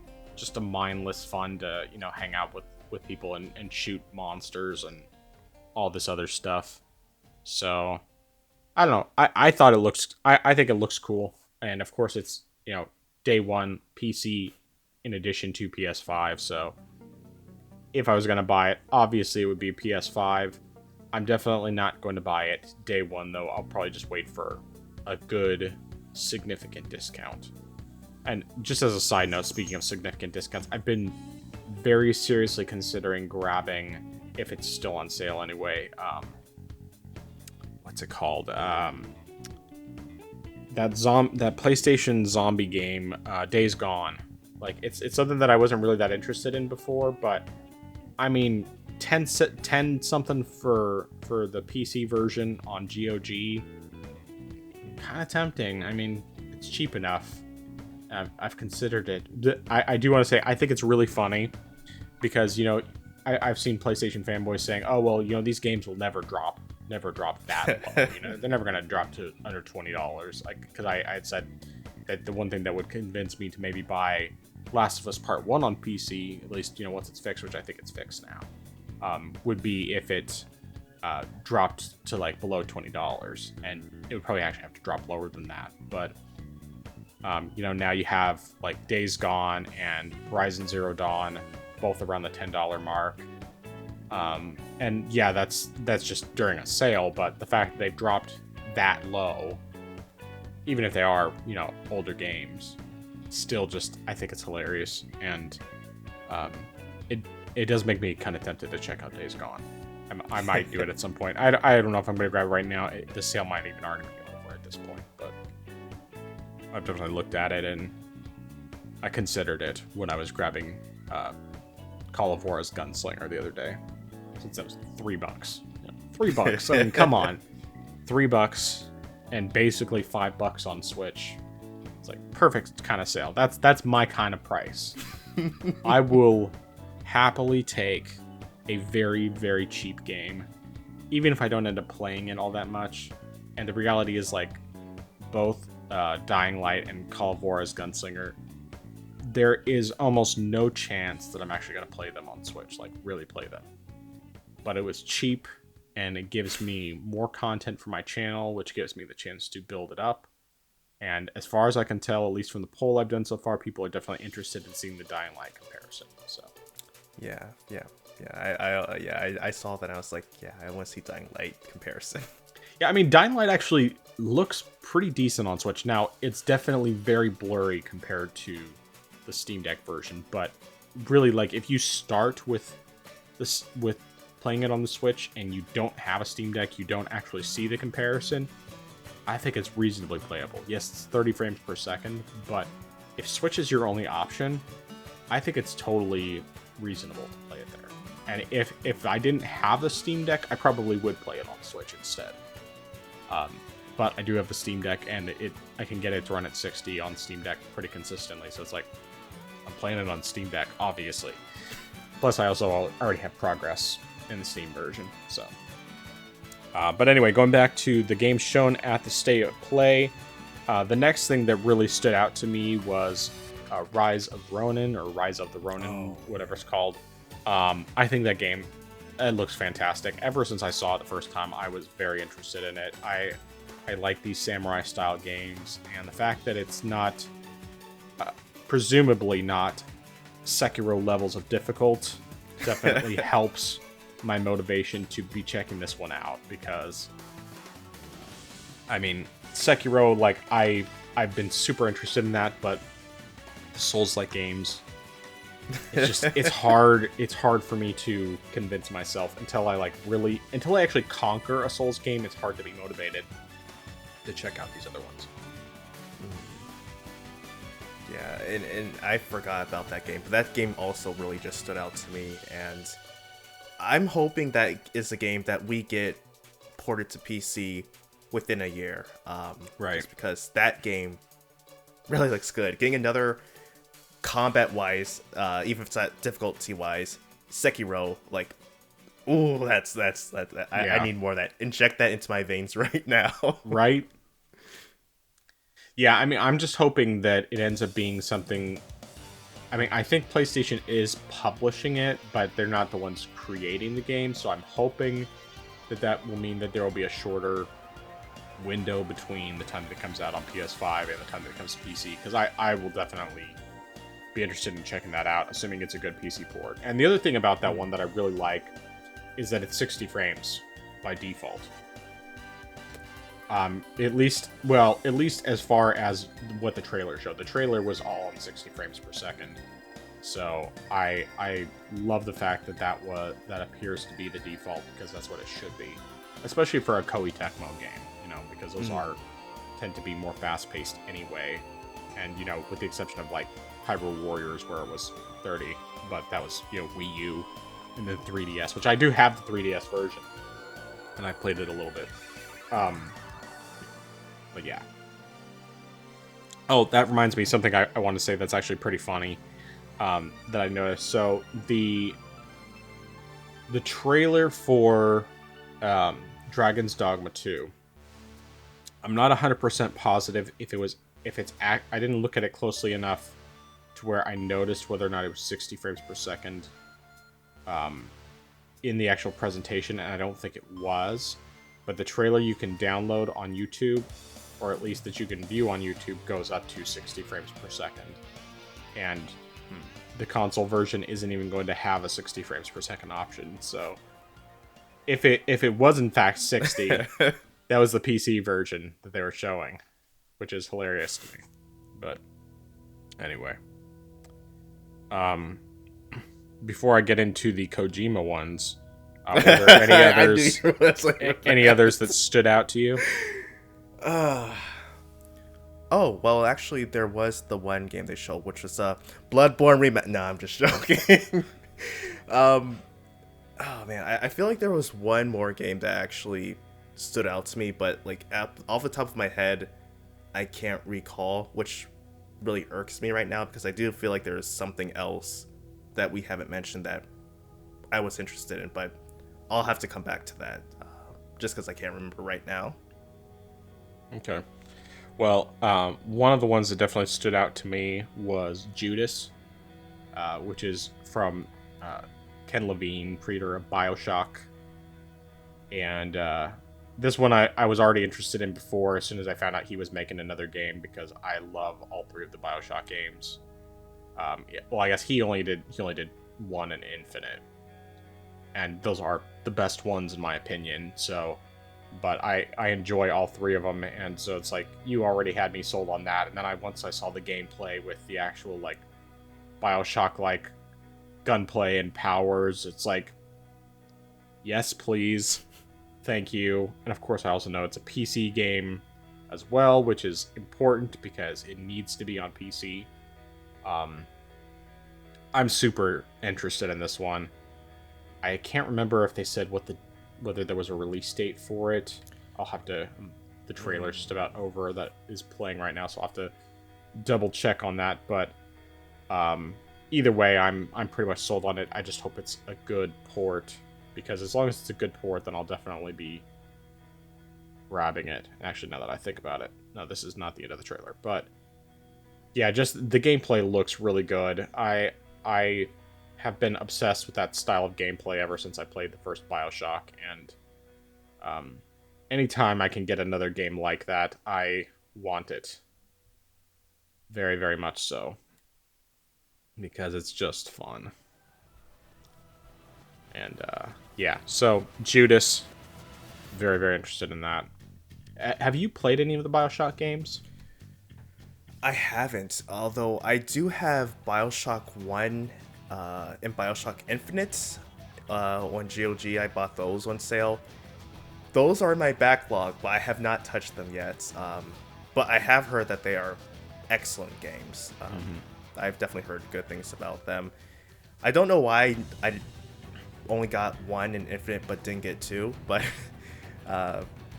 yeah, that's just the way that was. But I have been meaning to give those games a try. Yeah, I mean, I would definitely recommend that if whenever you actually get around to playing them, assuming you do, actually playing those two before you play two. The main reason I say that is because that way you're not just spending a ton of time in Rapture, because the first and second game for Bioshock 1 and Bioshock 2, even though they're connected technically, Bioshock 2 is created by a different developer. I can't remember which one did that one versus the first game. So there's differences from that standpoint, but also I think you just might get a little burnt out on being in the city of Rapture, which is where 1 and 2 take place. And 2 is not like something where it's not like a direct sequel. Like it is a sequel. It takes place after, but it's different characters and stuff, so you won't really miss anything by not doing that. And also because Infinite has DLC included, probably in the version you got, most likely, that of course is after the main game of Infinite, that connects it back to Bioshock 1. So Okay. it's very cool to play those back to back, and then after that, if you still want more, like me, then you play 2. And my opinion is that 1 is my favorite overall. I think it has the best balance of everything: story, gameplay, all of that. But it probably has the weakest combat of the 3. Infinite, in my opinion, has the best story. Even if some aspects of the story have kind of become tropes since then to a degree, I still think it has a really good story. I really like the story. And it has really, really improved combat as well. But I think 2, in my opinion, has the best combat of the 3. And the thing with 2 also that I have to recommend is that if you play 2, play the DLC after you play it, because the DLC is better than the main game. So, but or at least I should say, story-wise, it's better than the main game. The main game has they both have this about the same equal in terms of the quality of the gameplay, but the story itself, I think, is better in the DLC for 2 than it is for the main game of 2. But yeah, they're all really good games. They're not long at all. I mean, I would say like 15-ish hours is pretty much how long it takes to get through the campaign of each game. If you do all the side, like finding all the collectibles and audio logs and stuff, then it will definitely take you longer, but it's not anything egregious. It's not like a super long game, and it's just, they're really solid games. I really love those games. And I mean, I loved them so much that, so those ones, I played all 3 of them on my laptop in 2013. And then I played all 3 of them again on Switch when they came out for Switch. And I mean, the Switch ones unfortunately don't have gyro, which is disappointing. But they looked good, for handheld games. Those are other ones I'm going to do comparisons of, by the way. I am doing all 3 of those. I just don't know when. It's like my long list of games to compare. Thankfully, I have plenty of content to keep my channel going for a long time, and hopefully continue to have growth. And hopefully more of them will tend on the side of having the 1,000 plus views than the 300 views that I've gotten for Borderlands 2, which is much, much lower than the other ones. It's like, oh, it's funny. I know I'm getting sidetracked. So the most recent one I did of Final Fantasy X HD, like the first day, I think I got like maybe 130 some odd views, and then like in a single day it shot up to 1,200 views. I was like, wow, that's quite the jump in that short of a time. Usually it's more like, okay, there'll be a steady build up, and then, towards the end of the first week, some of these I'll get up to 2,000 views, and in some cases more. over time, but like this one, it was just like a single day, whoop, huge jump. So that was cool. That made me glad because I was a little afraid after Borderlands 2 just didn't do nearly as well that I might end up with more of that. But it seems like I think people are more interested in like the bigger, newer games than they are in like the older games. So anyway, going back to the PlayStation State of Play. One quick question I actually do have is regarding Borderlands. So, just in case something happens or some weird thing happened, do you have any recommendation if I should play the remastered version or the original version? Because when I bought BioShock Remastered 1 on GOG, it gave me both the remastered version and the original version. Play the remaster. Okay. Yeah, because the main thing that the remaster does is it makes the controls better. The original version, the way it was set up, at least with mouse and keyboard, was you had to right click in order to switch between weapons and your powers. So basically it's like every time you wanted to switch between them, you had to hit the right click button. It wasn't like, okay, one button does one thing and the other does the other thing. You had to actually press right click in order to switch between the two. And like I got used to it after a bit the first time playing through it, but it's so much better that in the remaster they set it up so that you just automatically have your guns on your left hand on one hand, and then one clicker is your gun, the other clicker is your powers. So you can, when you're doing like combos between the two, you're not having to press the button twice in order to do it, and then because it was like, okay, you're pressing a button to switch between the two, and then you're having to keep using the same clicker for each thing. So you're left clicking to shoot your gun, then right clicking to switch to your power, and then left clicking again to shoot your power. Whereas now it's like you left click to shoot your gun, you right click to use your power. Simple as that. So, and it's the same thing with the controls. So I don't know if the original button controls had that problem or not, because I didn't play it that way, but the remaster does have it the best way. So okay. Yeah. Thanks. All right. So, I think that was all I wanted to cover other than the Kojima stuff. So, anything else before we talk our two Kojima announcements? Just one quick thing that I did recall. And it's not necessarily a new game, but just something that I'm interested in just because something I had my eye on for a while. And that was V Rising. And only real reason I'm interested that was noteworthy to me was because PlayStation typically doesn't release games that aren't early access or anything like that on their console. So because it says 2024 is the release date, I'm wondering if that actually is going to be the full version of the game coming out, because the game has been in early access for quite some time, and I've had my eye on it, and it has been on sale, but I wasn't going to bite the bullet until the full version came out. So that was very intriguing to me to see. So that's something that I thought was noteworthy. Yeah, I think that game looks pretty cool. But I mean, I like the style, the top-down action RPG, dungeon crawler, whatever you want to call it. I like those styles of games. So yeah, I think that one looks cool. But of course, I also still have three of my 4 Diablo games that I've never finished. So I'm not gonna grab another one of those style of games when I have Diablo games that I'm happy to play whenever I actually am in the mood to play them. So, but getting into the Kojima stuff. So, first of all, we have Death Stranding 2, which I better make sure I actually press the right button here. Yes, okay. So, Death Stranding 2. I still have not played the first Death Stranding, so I'm nowhere near ready to play Death Stranding 2, which is good because it doesn't come out till 2025. But it looks as strange, and I have no idea what's going on as the first Death Stranding did. but because of how much I ended up loving the Metal Gear Solid games, I'm fully on board for checking this one out.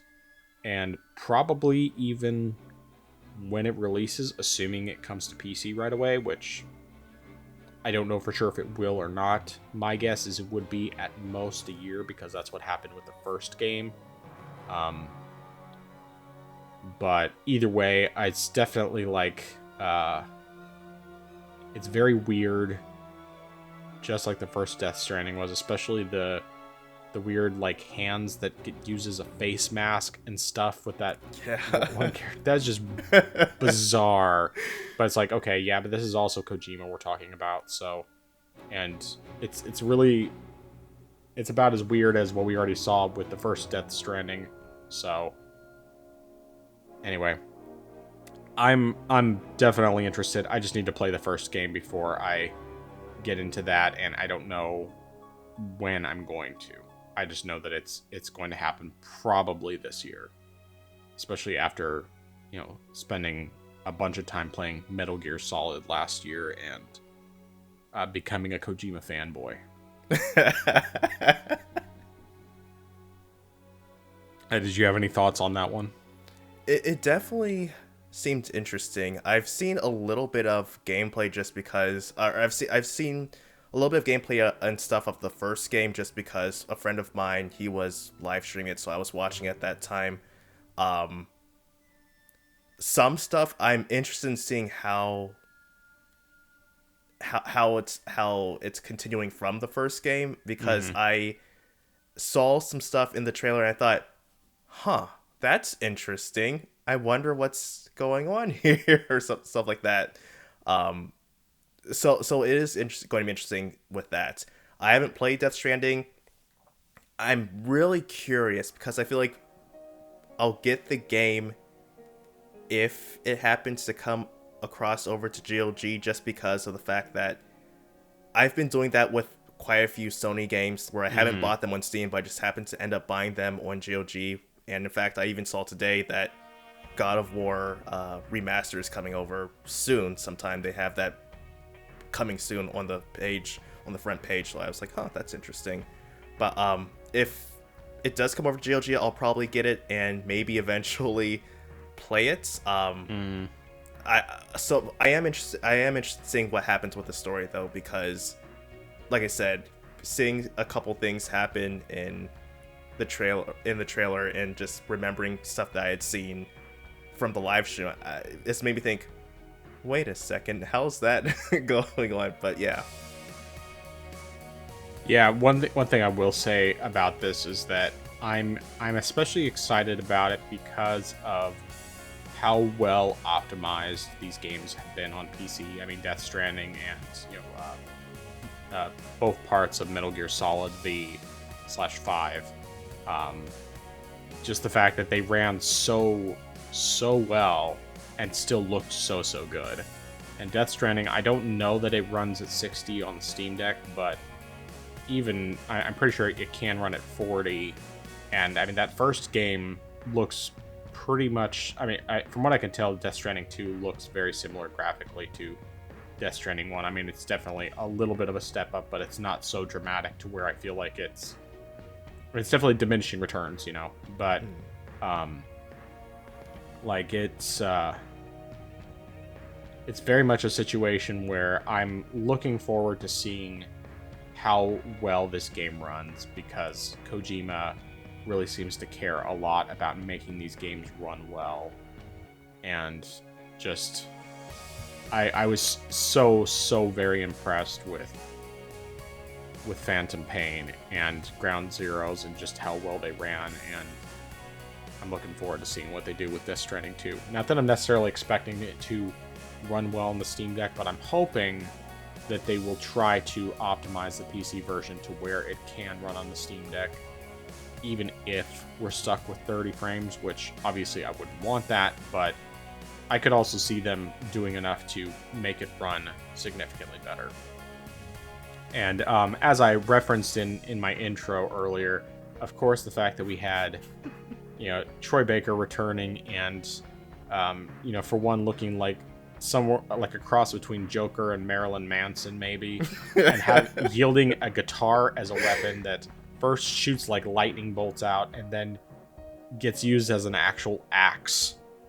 I mean, it's just like, okay, this is so Kojima, and at the same time, it's like, this is Troy Baker being Troy Baker, because Troy Baker is a weird dude.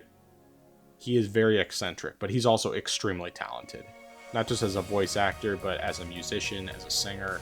I mean, this guy's got immense talent, and he's really good at what he does. So I know he was in the first game, but I have yet to play the first game. So I'm definitely looking forward to seeing what all they do with that. And yeah, so interesting thing about Troy Baker. The podcast I've mentioned to you, Married to the Games.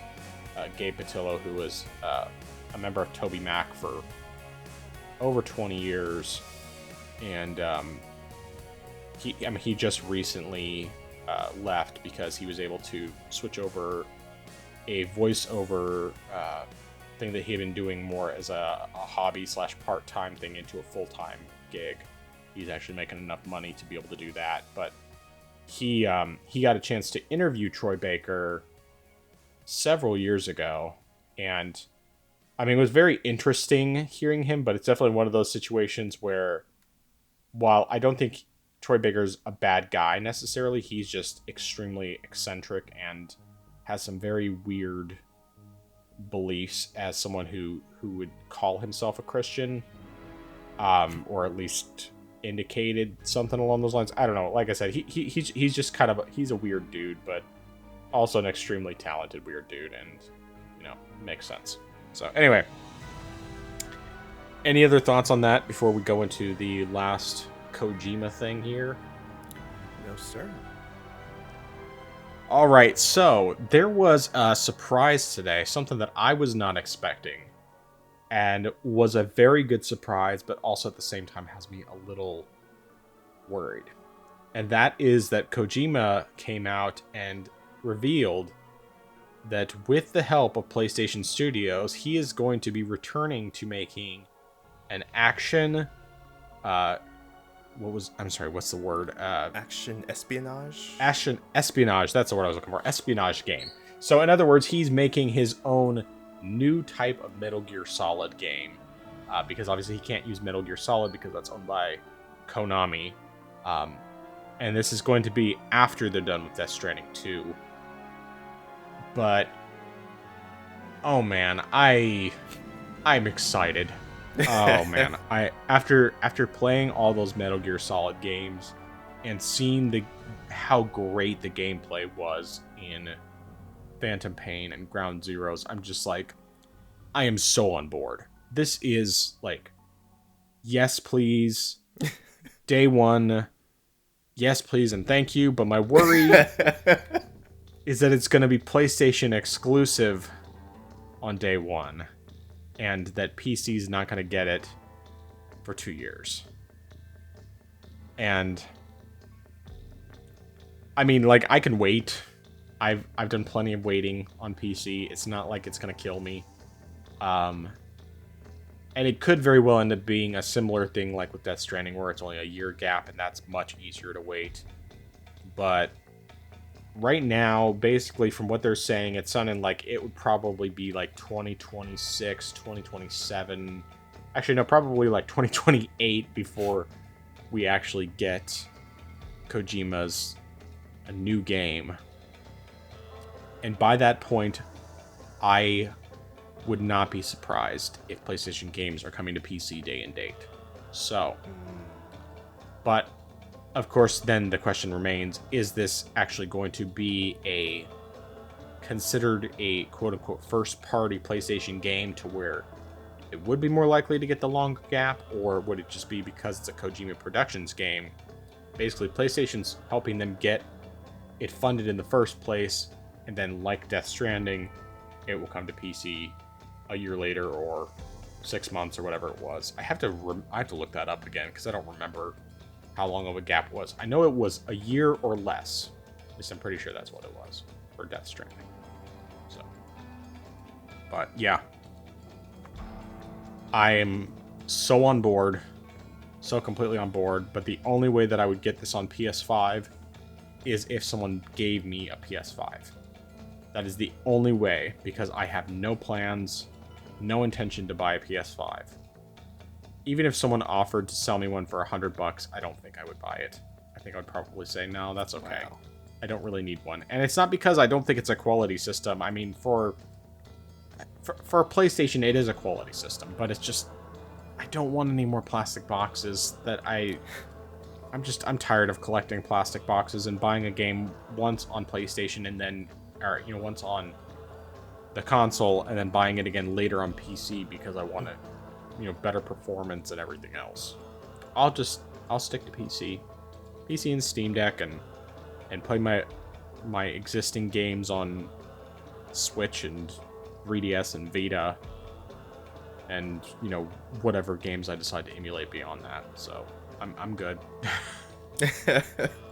But anyway, this Kojima game, what are your thoughts? It definitely is a curveball, because I mean, only thing that we really knew was just Death Stranding 2 and I can't remember the name of the title, but the Xbox game that Kojima's doing. But to have a third game being worked on, and it's sort of returning to Kojima's roots, that's pretty good. And I'm very interested in seeing what Kojima's going to do with that. I almost feel like maybe he'll even slightly tease Metal Gear, just because he sort of did that with the Death Stranding remaster, where he had Norman Reedus' character just like hiding in a box during like one of the trailers. And so I feel like maybe he might even just, maybe in his own Kojima way, throw a little shade at Konami. Oh, yeah, but definitely, guaranteed. But it's definitely interesting. It's definitely, really neat for people who have been long-term Metal Gear fans to get that Metal Gear back again, because I mean, granted, they're doing the 3 remake, but I was going to say, Konami certainly isn't doing it, but unless it's Pachinko, most likely, but yeah, they're bringing back the 3 remake. But it's something that people have wanted, though, for a long time, and so it's great to even have the original person at the helm, giving that same experience. Yeah, for sure.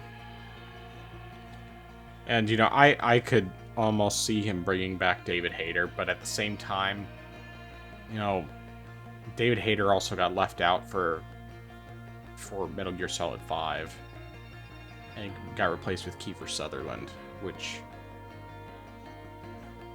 I mean, technically there could be, you could consider story reasons why they did that, and it's not the first time that Big Boss had a different voice actor, but still just, I don't know. Anyway, we'll see what happens.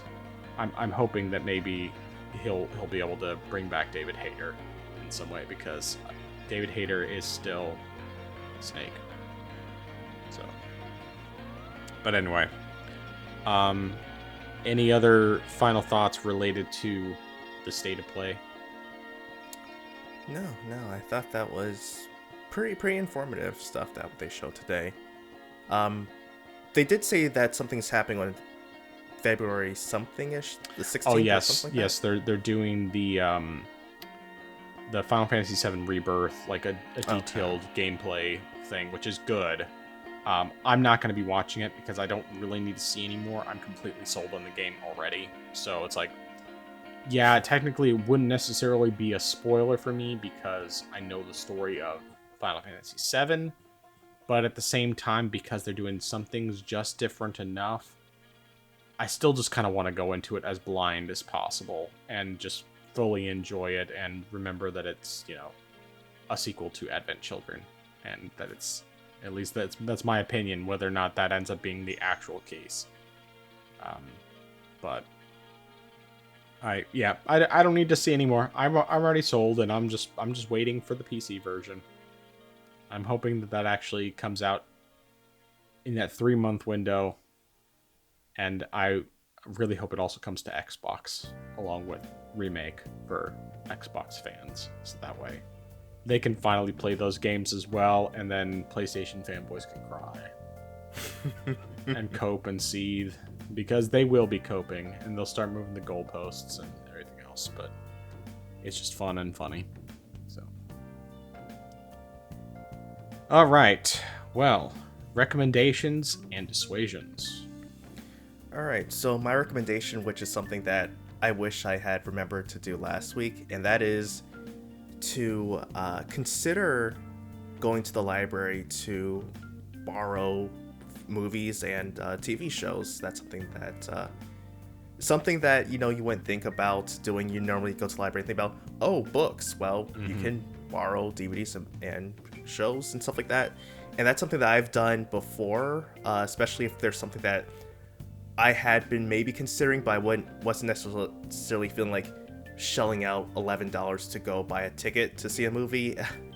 And granted, that's something I did with Rise of Skywalker, and even then I felt like I was robbed. But that's something you definitely should consider doing, especially if you're saying, I don't know if I want to see this movie or not. You can go check it out for free and you're good to go. You can do that with TV shows as well. Granted, depending on your library, local branch, you may or may not have the show you're looking for, but I definitely, at least with my library, there's a wide selection of movies that I can check out, so that's good. And another thing, and this really applies for console gamers, at least my library is doing it. You can even check out some video games as well. I remember way back, I did that when they started doing it with GameCube games. I definitely did it then. Now, of course, they have, Xbox Series and PlayStation 5 and Nintendo Switch, and I haven't checked out any of those games, but, those are still options if you want to, at least try a game out without necessarily having to buy a game or subscribe to a service. So that's my recommendation. It's a good recommendation. I might have to check that out for some of the Switch games I want to compare, so that maybe I don't have to go buy copies and just wait for a sale. I'll have to do that. I'll have to check that out. Definitely keep that in mind. I don't know how much luck I'll have, but I'll certainly check, because it's like, hey, save myself some money. Because there's not much point in buying the Switch versions of games that I'm not actually going to play on the Switch, if I can help it. So I'll have to keep my eyes peeled, but I can't remember the last time I've been to a library. Probably, I guess it probably would have been when I lived in Alaska, and even then I think the only times I really went to the library were either to vote, because that was where we voted for the main elections, or when I donated a bunch of stuff right before we moved, because I just had stuff I needed to get rid of. I donated a bunch of manga that was my younger sister's that she didn't want and I didn't want to keep, so I just donated it rather than trying to sell it, because it's like it was too much of a hassle to try to sell it. Anyway, what was I gonna say related to what you just said?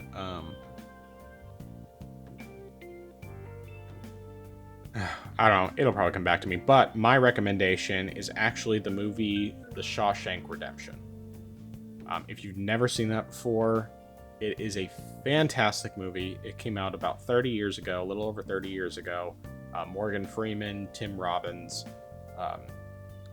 It's basically just about a guy who gets sent to prison, and this is back in 1947, and he gets sent to prison after being convicted for murdering his wife after finding her cheating on him with another man. And it basically implies from the very beginning that he's innocent, and that he was essentially framed. And I won't get into like the details with that, but it's a really, really fantastic movie. It holds up extremely well, and if you've never seen it, definitely watch it, even if it's just renting it. Oh, that reminds me. That was what I was gonna bring up.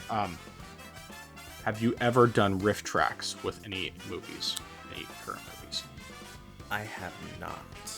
Do you know what riff tracks is?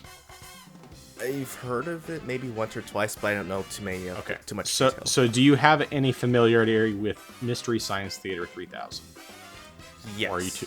Okay. Yes. So, Rift Tracks is basically a modern version of that, with some of the same people who did Mystery Science Theater 3000 back in the day. So you have, for some reason I can't remember their names. But anyway, it's three guys who were originally part of Mystery Science Theater 3000. Two of them did voices of the robots, and then one of them was one of the guys who did one of the human characters who did commentary. And Rift Tracks is they record those things for modern movies. And I mean, this can be stuff from the 90s, this can be stuff from the 2000s. This includes most of the Star Wars movies, the Lord of the Rings movies, a whole variety of different stuff. I don't think they were ever able to do Rise of Skywalker, unfortunately, because that would be the one way I would watch it is with Rift Tracks. But thankfully, unlike how it was when they first started doing it, now you can get a Rift Tracks app on your phone, and what it will do is you set your phone down or tablet or what have you, and it will use your microphone so that it syncs up their commentary with the movie to where it plays it along with it in the way that you would expect it to, so that you get all the great hilarious jokes making fun of these movies. And you definitely should check it out, especially for the Lord of the Rings movies. I can't remember if they did it for the extended versions. I think they only did it for the theatrical versions. But, oh man, it's so funny. So funny. I mean, most of the Star Wars ones are really good too, at least 1 through 6. Because I feel like they did do Force Awakens and Last Jedi, but I don't remember if they did those or not. I'd have to check on my app and see if I have those, because I know if they did them, I bought them. It's like typically like $5 or $6 for one of the Rift Tracks, but it's totally worth it. And if you need recommendations on good ones, I mean, obviously, Lord of the Rings and the first 6 Star Wars movies are the best ones. I probably need to get the ones for the Harry Potter movies, though, because I haven't done those ones yet. Those ones would be great, too. But these are fantastic. It's absolutely fantastic. Totally worth your time. So that's a secondary recommendation based off of yours. All right, dissuasions. All right, so my dissuasion is do not buy Suicide Squad Kill the Justice League. I haven't been looking for it, but I've just happened to see stuff about the game pop up, just clips of the game, especially related to the story. Yeah, it's no, just don't. And on top of that, it's a buggy game already. It's already got problems. Rocksteady has already, had to, pull the game. You can't play it. They did come back and give people who bought the early access version $20 in game, but I still feel like no. They should just refund the difference. Yeah, refund the difference. Like, oh my goodness. And that game, not counting the early access $100 version, that's $70. Yeah. For a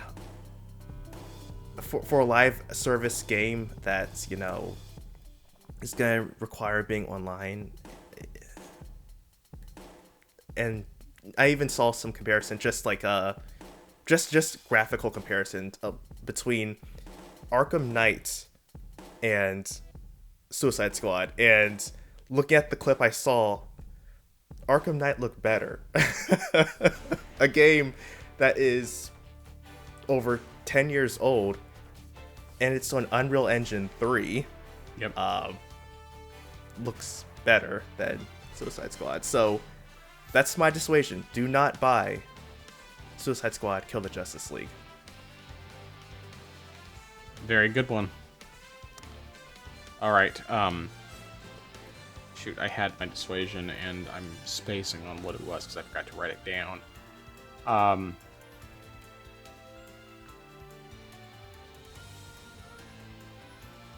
guess my dissuasion is going to be...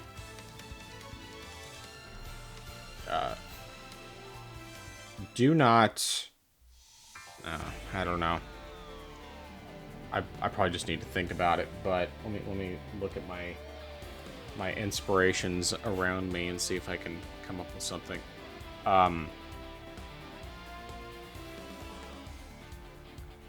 Do not drink Folgers coffee. If you have to go for pre-ground coffee, which I don't even think you should do that anyway, as I previously recommended to grind your own coffee, but if you are going to get pre-ground coffee, don't get Folgers, don't get the store brands, at least get something that's better. I mean, even Starbucks is better than that, and Starbucks isn't very good, but it's significantly better than Folgers. Folgers is basically just brown refuse water, essentially is what it is. It's disgusting. It's horrible.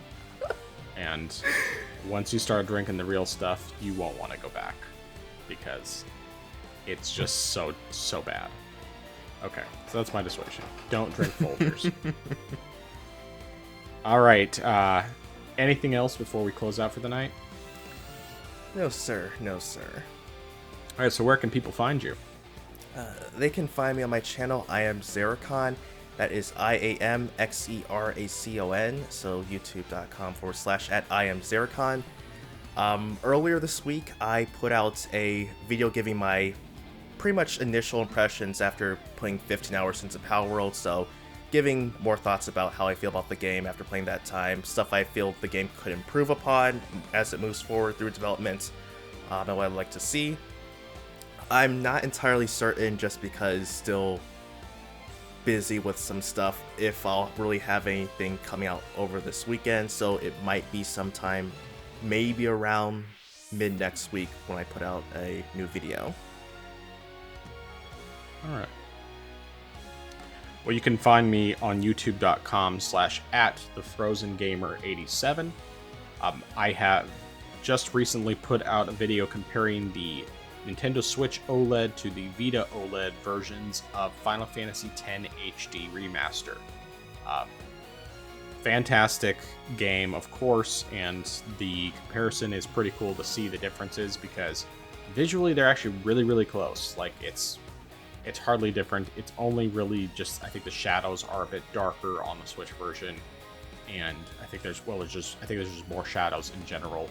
But both look great. Vita screen, I think, is a little brighter.